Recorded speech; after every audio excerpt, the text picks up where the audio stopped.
오늘부터 새로 선보이는 뉴스 사전 시간입니다. 뉴스를 보다 보면 한 번에 알아들을 수 없는 단어들이 있죠. 뉴스 사전은 뉴스를 보시는데 어려움이 없으시도록 이런 단어들을 풀이해드리는 시간입니다. 김혜영 기자 나와 있습니다. 어서 오세요. 오늘은 대통령직 인수위원회죠? 네, 그렇습니다. 요즘 뉴스에서 자주 나오는 단어죠. 대통령직 인수위원회라는 단어 알아보겠습니다. 보통 인수위라고 줄여서 부르기도 하는데요.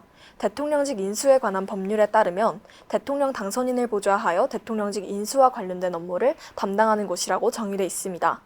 정부의 조직과 그 기능, 또 예산 현황을 파악하고 새 정부 정책 기조를 설정하기 위한 준비, 대통령의 취임 행사 등 관련 업무의 준비, 그리고 새 정부 국무총리와 국무위원 후보자에 대한 검증 등의 업무를 한다고 법에 규정돼 있습니다.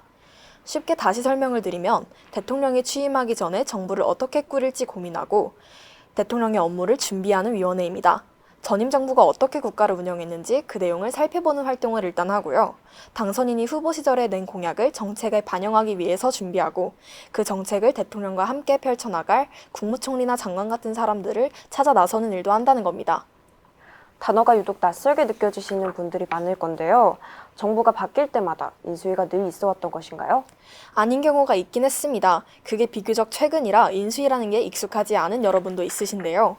노태우 정부 이후 박근혜 정부가 시작될 때까지 대통령직 인수위원회가 항상 설치돼서 아까 설명드린 것과 같은 일을 해왔는데요.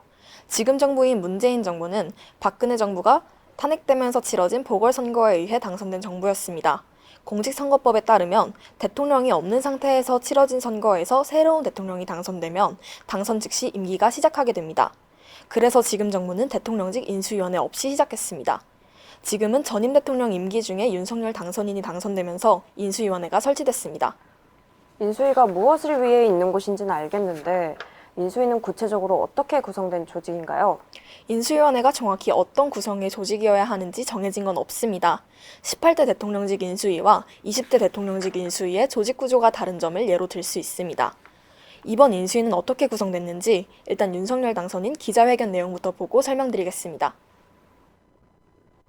7개 분과는 기획조정분과, 외교안보분과, 정무사법행정분과, 경제1분과, 경제2분과, 과학기술교육분과, 사회복지문화분과로 구성했습니다. 국민통합위원회와 코로나 비상대응 특별위원회, 지역균형발전 특별위원회를 두기로 했습니다. 지난달까지 국민의당 후보였죠. 안철수 인수위원장을 필두로 당선인 설명과 같이 분과위원회가 구성돼 있습니다. 이 밖에 대통령 집무실 이전 문제를 다루는 청와대 개혁 태스크포스, 부동산 정책을 다루게 되는 부동산 태스크포스 등도 활동을 하고 있습니다. 그렇게 많은 분과위원회의 이름을 다 외워야 할 필요는 있는 건가요? 사실 전부 다 외울 필요는 없습니다. 다만 조직 구조를 보면 이번 정부가 어떤 분야에 더 힘을 쏟을지 가늠할 수 있기 때문에 설명드렸습니다. 네, 지금까지 김혜영 기자였습니다. 수고하셨습니다.